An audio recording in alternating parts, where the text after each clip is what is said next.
Bismillahirrahmanirrahim.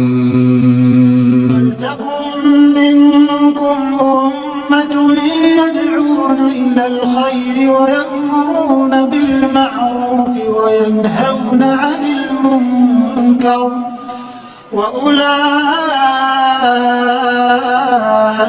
هم المفلحون. 8 golongan yang berhak menerima zakat dalam surat At-Taubah, saya lupa ayat berapa. Kata Allah, innamas shadaqatu lil fuqara wal masakin wal amilina 'alaiha wal mu'allafati qulubuhum wa fi riqab wal gharimin fi sabilillah wa ibnis sabil. Kata Allah Subhanahu wa taala, sesungguhnya innama, sedekah itu hanya untuk 8 orang, kata Allah Subhanahu wa taala. Yang pertama adalah fakir, fuqara. Yang kedua adalah miskin. Yang ketiga adalah lil fuqara wal masakin wal muallafati wal amilin alaihin amil zakat. Amil zakat. Yang ketiga, yang keempat adalah muallaf. Yang kelima budak. Yang keenam hutang, berhutang. Yang ketujuh fi sabilillah, sabilillah. Yang kedelapan ibnu sabil. Yang budak kita hapus dulu karena sekarang sudah nggak ada budak. Jadi tinggal 7 yang masih berlaku sampai sekarang ini. Fakir dan miskin. Apa namanya fakir? Fakir itu yang pemasukannya kurang dari setengah kebutuhan. Itu namanya fakir. Miskin pemasukannya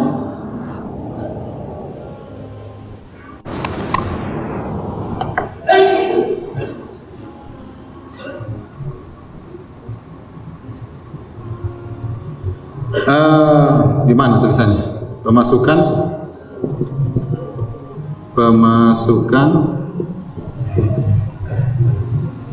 kurang dari 1 tapi lebih dari setengah. Itu namanya miskin. Misalnya kebutuhan dia per bulan 4 juta, pemasukannya 2,5 juta. Paham? Berarti dia pemasukannya lebih dari setengah tapi masih kurang dari 1. Paham? Paham tidak? Begini, lapar atau gimana? Amil zakat, ya tukang tarik zakat. Kalau zaman dahulu, di zaman Nabi SAW, Nabi tugaskan amil zakat. Amil zakat itu bisa jadi orang kaya, dia bukan orang miskin. Nah, amil zakat itu berhak mendapatkan zakat sesuai dengan upah yang wajar untuk dia. Ingat ya, sesuai dengan upah yang wajar untuk dia. Karena sebagian orang ngawur, dia dapat zakat nih, dapat zakat 800 juta. Langsung dia bagi 8, ambil zakat 1/8. Enggak benar seperti itu. Ambil zakat 1/8 dapat 100 juta, enggak benar. Bukan begitu. Ambil zakat itu dia cuma dapat gaji yang sesuai dengan wajar. Kalau kerja seperti dapat berapa? Kalau dia sudah digaji oleh pemerintah, dia enggak boleh ngambil zakat. Kalau dia sudah digaji oleh pemerintah, dia boleh ngambil zakat. Memang dia tugas untuk ngumpulin zakat, dia hitung zakat, dia ngambil zakat, datang ke sana. Ini namanya amil zakat. Nah, dia boleh ambil bukan dengan persentase. Kalau dapat zakat 1 miliar dapat sekian banyak, enggak boleh seperti itu. Dia dapat zakat sesuai dengan pekerjaan dia. Kira-kira orang seperti ini gaji berapa yang wajar, paham? Itu zakat yang berhak dia dapatkan, bukan kemudian 1/8 diambil. Paham? Berarti dia adalah gaji yang wajar, ya, upah yang wajar. Mu'allaf ini ada 2. Mu'allaf ada 2. Mu'allaf muslim, mu'allaf kafir. Mu'allaf kafir ada 2 juga. yang diharapkan masuk Islam.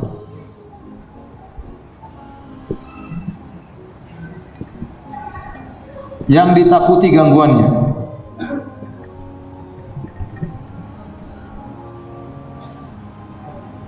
Jadi mu'allaf itu secara bahasa wal mu'allafati qulubuhum, orang-orang yang diambil hatinya, dilembutkan hatinya. Maka bisa dua, pertama baru masuk Islam, bukan muslim ya. Apa baru masuk apa? Baru masuk Islam. Baru masuk Islam. Nah, kalau dia baru masuk Islam, kita perlu kasih dia duit, kasih dia pemberian agar kokoh imannya. Betapa banyak orang masuk Islam karena duit. Begitu dia masuk Islam, lama dia kenal Islam, akhirnya dia kokoh imannya. Seperti itu. Enggak apa-apa, ya. Nabi dahulu memberikan harta kepada orang-orang baru masuk Islam. Kemudian Nabi juga dahulu memberikan harta kepada orang-orang kafir yang diharapkan islamannya. Jadi kalau ada orang kafir, kita lihat dia mulai dekat-dekat, mulai kenal-kenal belajar Islam, kasih dia bantuan supaya dia lebih tertarik dengan apa? Nah, diharapkan di Islam. Atau orang kafir yang suka ganggu. Ini ada orang selalu kafir ini. Misalnya ada PRT kafir, ini sering ganggu aja kerjanya. Udah kita kasih zakat. Biar dia enggak ganggu. Dia orang Islam baik. Dia enggak tahu itu uang zakat. Kasih aja. Biar dia enggak ganggu, enggak apa-apa. Kalau ada orang kafir kita takutkan gangguannya kepada orang Islam, boleh kita kasih apa? Zakat. Ya, ini namanya mu'allaf. Hutang kalau punya hutang, maka kita kasih dia yang bisa melunasi apa? Hutangnya. Ini kebanyakan sekarang asnaf ini, bagian ini terlalu banyak. Fi sabilillah ada khilaf. Apakah yang dimaksud fi sabilillah? Apakah hanya mujahid atau umum? Sebagian ulama mengatakan mujahid, kita berikan dia zakat yang perluan dengan jihadnya untuk beli barang-barang perangnya, maka boleh uang zakat kalau itu jihad yang syar'i, benar-benar jihad yang syar'i. Ada yang mengatakan umum, termasuk mujahid adalah penuntut ilmu, para pendakwah, mereka juga. Ini pendapat Syekh bin Baz rahimahullah ta'ala ya. Karena di Saudi terkadang mereka memberikan zakat kepada para penuntut ilmu, pada pendakwah, karena sekarang jihad yang paling penting adalah jihad dengan dakwah, jihad dengan dakwah. Dan Allah menamakan tersebut dengan jihad, kata Allah dalam surat Al-Furqan, wajahidhum bihi jihadan kabira. Wahai Muhammad, jihadlah kepada mereka bihi, dengan Al-Quran, dengan ilmu, dengan jihad yang besar. Sama Allah mengatakan, ya ayuhan nabi jahidil kuffar wal munafiqina, berjihadlah melawan orang kafir dan berjihadlah melawan orang munafik. Bagaimana cara berjihad melawan orang munafik? Dengan ilmu. Karena orang munafik enggak boleh dibunuh. Jihad dengan orang munafik dengan apa? Dengan ilmu. Sehingga banyak ulama mengatakan bahwasanya orang-orang yang berdakwah, menuntut ilmu, apalagi membantah kristenisasi misalnya, pakai uang zakat enggak apa-apa. Pakai uang zakat enggak apa-apa untuk membendung orang-orang kristenisasi, membendung pemurtadan ya, membendung penon musliman ya, apa namanya? Kasih dia duit supaya membendung hal tersebut. Ibnu Sabil yaitu orang yang bersafar kehabisan duit. Kita kasih dia zakat yang cukup buat dia pulang ke rumahnya dengan bekal perjalanannya. Sudah sampai, sudah selesai, bukan Ibnu Sabil lagi. Jadi secukupnya. Paham? Inilah yang disebut dengan orang-orang yang berhak untuk dapat zakat. Nah, dari sini kita tahu zakat tidak boleh kita bayarkan untuk bangun masjid, tidak boleh. Karena Allah mengatakan di awal ayat, innama, zakat itu hanya untuk. Maka ini perkara yang harus kita perhatikan. Kalau membangun masjid dengan uang sedekah, ya. Adapun kalau zakat mal, maka dengan ini sesuai dengan apa yang disebutkan dalam Al-Quran. Tidak boleh lebih daripada itu. Nah, bagaimana kita bayar zakat? Untuk fakir dan miskin, maka zakatnya dibayar zakat mal yang cukup memenuhi kebutuhannya setahun.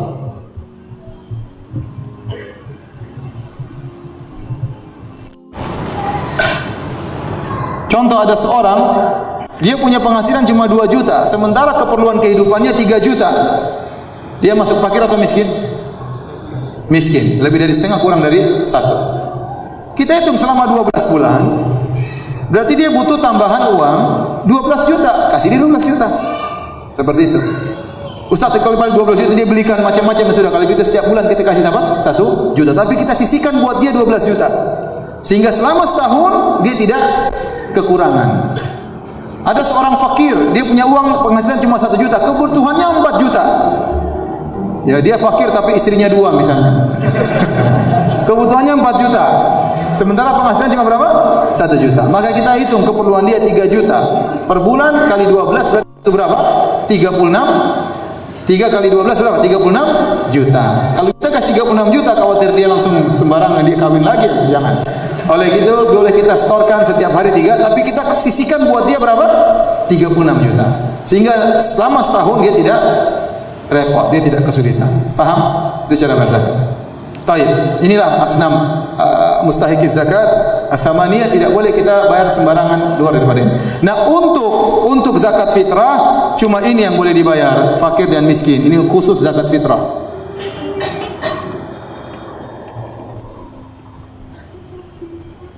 Karena dalam hadis kata Nabi SAW, zakat fitrah adalah tuhratan lil shaim wa tu'matan lil masakin. Fungsi zakat fitrah adalah untuk membersihkan orang yang berpuasa. Selama dia berpuasa mungkin dia ada kekurangan, mungkin dia ngomongannya kotor atau pandangannya salah-salah, maka dengan berzakat fitrah puasanya jadi bersih. Yang fungsi kedua tu'matan lil masakin, untuk memberi makan kepada fakir miskin. Jadi zakat fitrah cuma untuk fakir dan apa? Miskin. Faham? Nah. Baik. Sekarang kita bahas tentang zakat fitrah, masih ada waktu sedikit ya.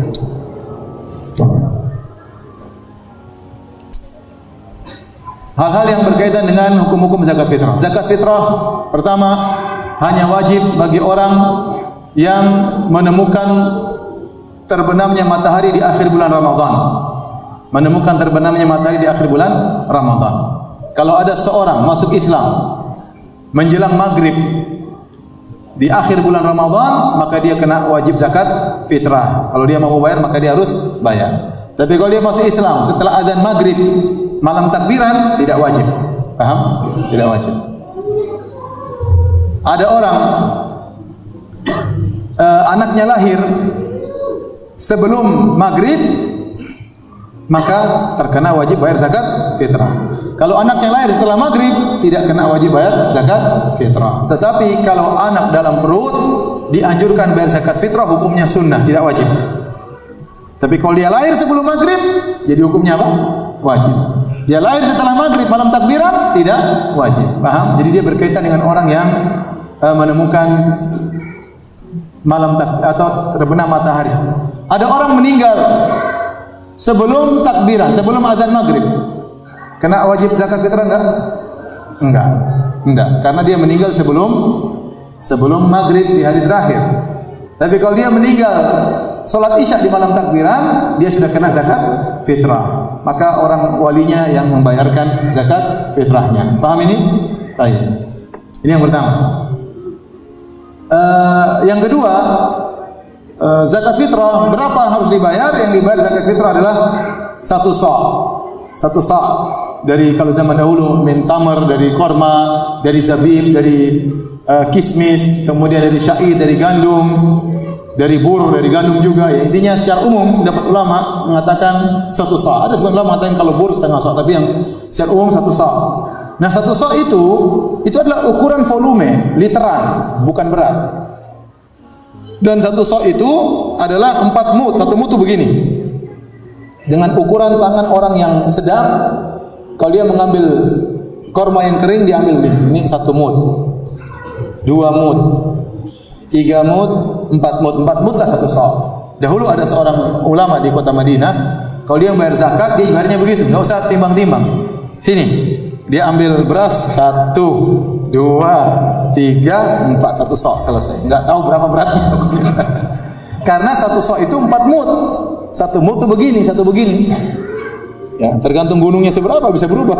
Tapi wajar lah kalau diambil begini, wajar, yang wajar 1, entah berapa. Tapi maka tatkala dikonversikan dari volume menjadi berat, ini berubah berbeda-beda. Ya. Berat 4 beginian kismis, maksud saya anggur yang sudah kering, beda dengan 4 ginian beras, itu tidak? Beratnya beda-beda. Beda dengan 4 ginian korma, beda dengan 4 ginian gandum. Maka tatkala dikonversikan dari ukuran volume menjadi ukuran berat, ini timbullah khilaf di kalangan para ulama. Saya baca-baca tentang beras, maka mereka bedakan lagi. Kalau beras India berapa, beras ini berapa kilo, mereka detail. Beras Indonesia kecil-kecil berapa. Intinya kalau antum hati-hati bayar 3 kilo. Karena rentan ada 20, ada yang bilang 24, ada yang 2,8. Intinya lebih hati-hati, ada yang mengatakan 3. Udah ente bayar 3 kilo aja. Lebih aman. 3 kilo. Saya rasa di sini mungkin 2,5. Ada pendapat 2,5. 2,5 oke, tapi saya bilang lebih hati-hati bayar berapa? 3 kilo. Karena itu konversi dari volume menuju ke berat. Terus zakat fitrah, apakah boleh dibayar dengan uang? Ijma ulama, bukan ijma, jumhur ulama mengatakan harus dengan beras, harus dengan makanan pokok. Kalau tidak dengan makanan pokok maka tidak sah. Pendapat Hanafiyah mengatakan boleh dengan duit. Pendapat tengah adalah pendapat Syekhul Islam Ibnu Taimiyah rahimahullah taala, boleh dengan duit kalau dalam kondisi hajat, sangat-sangat keperluan. Contoh, kita mau bayar beras, bayar zakat tapi semuanya punya beras. Dia enggak butuh beras, dia butuh misalnya Allah alam bisawab ya. Ini semua orang punya beras ya. Dia butuh lauk misalnya ya. Tidak butuh beras lagi ya. Allah alam bisawab, tapi lebih hati-hati, saya katakan lebih hati-hati adalah dengan beras, karena pendapat 3 madhab, bahkan mereka mengatakan tidak sah kecuali dengan apa? Beras. Kecuali dengan beras. Contoh, kita nggak bisa bayar dengan beras. Contohnya ada suatu kepulauan atau suatu tempat kita kirim beras nggak bisa ke sana. Ya udah kita kirim duit aja. Kirim duit, mungkin beli beras nggak sempat, ya udah bagi duit. Kalau memang dalam kondisi tertentu. Tapi hukum asal kita berusaha bayar apa? Beras. Nah, kalau ada orang, kita petugas amil zakat, ada yang bayarkan uang, kita bilang, ini uang saya mau belikan beras ya. Jadi kita tetap bagi apa? Beras. Lebih hati-hati, lebih afdal, dan sepakat kalau beras, semua sepakat sah. Kalau duit, jumhur mengatakan tidak sah, Hanafiyah mengatakan apa? Sah. Ya, lebih hati-hati beras, kecuali dalam kondisi terdesak, baru kita bagikan dengan uang kalau memang kondisi terdesak dalam kondisi-kondisi tertentu. Kemudian kapan dibayarkan? Dibayarkan boleh sehari atau 2 hari atau 3 hari sebelum lebaran, boleh. Jadi kita boleh keluarkan zakat karena sekarang distribusi enggak mudah. Kita boleh distribusi zakat misalnya hari ke-29 boleh, hari ke-28 boleh, hari ke-27 boleh. Terutama mungkin perlu, tapi kalau paling bagus yang menjelang lebaran. Kalau memang kita merasa mampu untuk membagikan di menjelang lebaran, itu yang terbaik. Bahkan yang terbaik adalah sebelum kita sholat Id. Itu yang terbaik. Tapi susah, terkadang kita sebelum sholat Id cari orang mau bayar zakat, enggak ada yang mau terima zakat, susah. Padahal zakat tidak boleh dibayar setelah sholat Id. Kenapa semakin dekat lebaran semakin baik untuk dibayar? Karena fungsi zakat fitrah adalah agar orang tidak kelaparan pada hari tersebut. Mereka punya beras, mereka bisa makan beras. Tidak punya lauk, mereka bisa campur dengan apa? Garam, atau mereka bisa cari lauk, yang penting beras ada. Itu yang paling penting. Jadi zakat fitrah itu fungsinya bukan memperkaya orang, bukan untuk memenuhi kebutuhannya setahun. Itu zakat mal. Paham? Ini beda.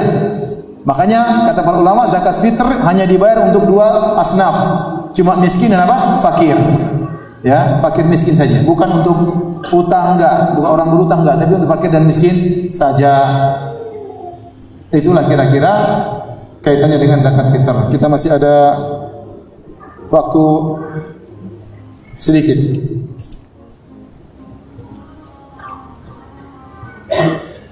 Pertanyaan, Ustaz, jika pihak masjid menyediakan beras untuk zakat fitrah, kemudian masyarakat membeli beras itu untuk zakat fitrah di masjid tersebut, apakah seperti diperbolehkan? Boleh, tetapi jual luar masjid.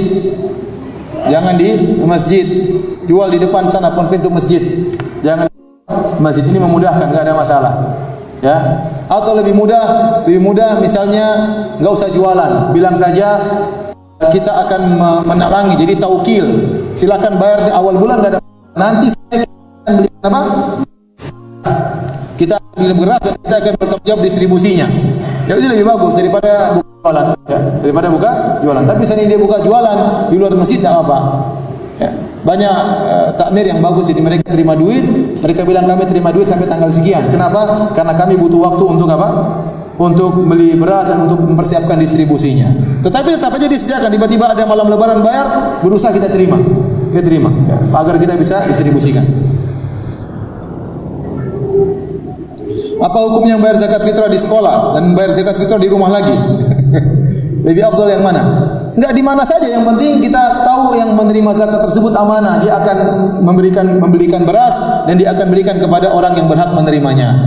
Cukup salah satu, tapi yang terbaik adalah yang di sekitar kita. Jadi di antara fungsi zakat adalah untuk menghilangkan kecemburuan orang yang miskin di sekitar kita. Makanya terkadang kalau kita bayar zakat mal, kita turun tangan, bukannya riya, bukan. Tapi agar orang masyarakat miskin tahu, saya ini bayar zakat. Makanya kita tunjukkan, saya bayar, bagi orang miskin kita kasih. Supaya dia tidak hasad sama kita. Nanti kalau kita suruh orang bayar, ini orang kaya nggak bayar-bayar, padahal itu suruhan kita. Saya mau ikhlas, karena kita mau ikhlas, akhirnya orang suudzon. Ya. Jadi terkadang kita memang tunjukkan supaya mereka tidak suudzon kepada kita dan itu tidak mengapa. Makanya kata Nabi, shadaqatan tu'khadhu min aghniyaihim faturaddu ala fuqaraihim. Sedekah diambil orang kaya, dikembalikan kepada orang miskin. Yang terbaik adalah orang miskin sekitar. Tapi seandainya kita berikan agak jauh, tidak mengapa kalau memang ada keperluan. Tapi hukum asalnya kita bayar zakat fitrah untuk orang sekitar kita.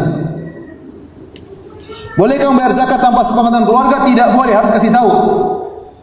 Saya mau bayarkan zakat fitrah karena dia butuh taukil. Kasih tahu aja, saya bayarkan kamu, ya. Jadi sebelum kita bayar, kita kasih tahu dia, saya akan bayarkan kamu. Kecuali keluarga memang sudah tahu, memang tugas saya tidak perlu bilang istri anak-anak saya bayar aja. Karena mereka tahu memang saya yang harus bayar untuk mereka. Tapi kalau saya bayarkan kakak misalnya, maka saya kasih tahu. Misalnya ibu saya sudah tahu kalau saya yang bayarkan zakat tiap bulan, tiap tahun, ya sudah, saya nggak perlu kasih tahu. Mereka sudah tahu kok biasanya saya yang bayar. Dari awal mereka sudah serahkan. Tapi kalau kakak, tetangga, kawan, nah, kita perlu kasih tahu sebelum kita bayar.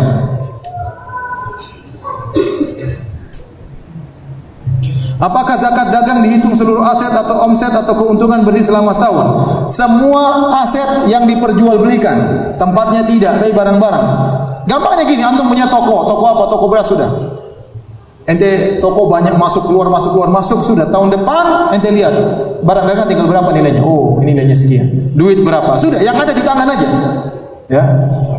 Gitu aja caranya. Karena kalau barang dagangan kita jual kan jadi duit. Haul tidak berhenti. Karena itu hanya berubah dari uang berbentuk barang, uang berbentuk kertas, atau uang berbentuk rekening. Itu semua duit. Maka dengan dijualnya barang dagangan menjadi duit atau diambil di transfer, itu tidak menghentikan haul. Karena hakikatnya masih sama. Jadi bagaimana cara menghitungnya? Sudah tinggal uang barang tersisa berapa, uang rekening berapa, sudah tinggal dihitung, keluarkan 20%. Gitu mudah.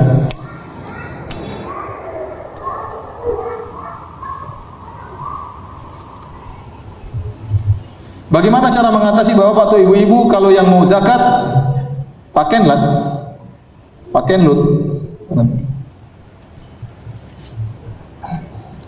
Ustadz, apakah jika lupa membayar zakat fitrah harus mengqadha'nya? Kalau sudah selesai orang sholat maka jadi sedekah biasa, tetap dibayar istighfar, tetap dibayar apa? Istighfar. Demikian saja kajian kita. Kita lanjutkan nanti habis lebaran insyaallah kalau diberi umur oleh Allah Subhanahu wa taala. Jangan lupa bayar zakat ya. Subhanallah wa bihamdika asyhadu an la ilaha illa anta astaghfiruka wa atubu ilaik. Assalamualaikum warahmatullahi wabarakatuh. ولتكن منكم أمة يدعون إلى الخير ويأمرون بالمعروف وينهون عن المنكر وأولئك